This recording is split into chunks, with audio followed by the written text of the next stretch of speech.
રાજુલા જાફરાબાદ વિધાનસભા બેઠકમાં નામ કમી કરવાનું કારસ્તાન સામે કોંગ્રેસ આવી મેદાનમાં। એસઆઈઆરની પ્રક્રિયામાં 7 નંબરના ફોર્મ સામે કોંગ્રેસ આક્રમક બની છે।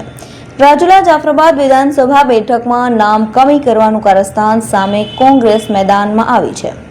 કોંગ્રેસ દ્વારા રેલી સ્વરૂપે પ્રાંત કલેક્ટર કચેરીએ પહોંચ્યા હતા। રાજુલા કોંગ્રેસ દ્વારા પ્રાંત કલેક્ટરને આવેદનપત્ર પાઠવાયું હતું। 6776 જેટલા ફોર્મ નંબર 7 ભરાયા હતા।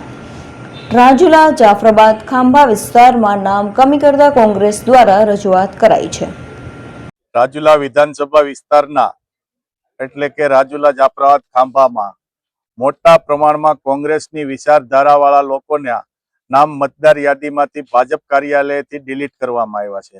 આ નામ જે લોકો હયાત હોવા છતાં પરંતુ 7 નંબરના ફોર્મ ભરી અને કલેક્ટરશ્રીને આપવામાં આવ્યા છે કે આ લોકો હયાત નથી અને ખોટી રીતે આ લોકો હવે હાર ભરાઈ ગયેલા બોખલાઈ ગયેલા લોકો અત્યારે હવે મતદાર યાદી હારે છેડા કરી અને લોકશાહીનું ખૂન કરે છે।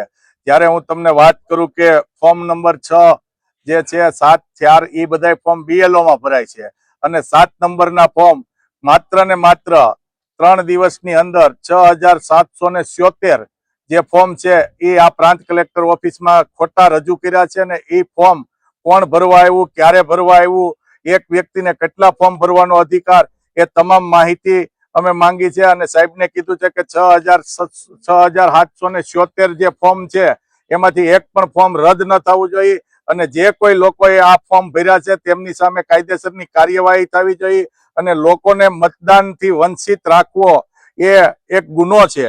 કારણ કે તમે જો હાર ભાલી ગયા હોય અને આવી રીતે તમે લોકોના મત સીધા કાપી અને જીતવાનો પ્રયાસ કરી રહ્યા હોય તો અમારી માંગ છે કે તમામ મતદારો જે 6777 છે એ ફોર્મ તમારી કસ્ટડીમાં લઈ લે અને કસ્ટડીની અંદર લઈ અને લોક કરી દે અને એક પણ ફોર્મ રદ ન થાય। અમને જાણવા મળ્યું છે કે અહીંયા સાલુ નગરપાલિકાના સભ્ય જે મુસ્લિમ હોવાથી એમનું પણ નામ રદ કરવામાં આવ્યું છે। વોરા જે ચેમ્બરના પ્રમુખ છે એમનું પણ નામ રદ કરવામાં આવ્યું છે। અમારા વિઠ્ઠલભાઈ અહીંયા જીવિત વ્યક્તિ છે જાફરાબાદના, એમનું પણ નામ રદ કરવામાં આવ્યું છે અને વધુમાં વધુ તમામ સમાજોને આવરી અને આ લોકોએ જે મતદાર યાદીમાંથી નામ રદ કરે છે એમની સામે આજે અમે આવેદનપત્ર આપી અને રજૂઆત કરેલ।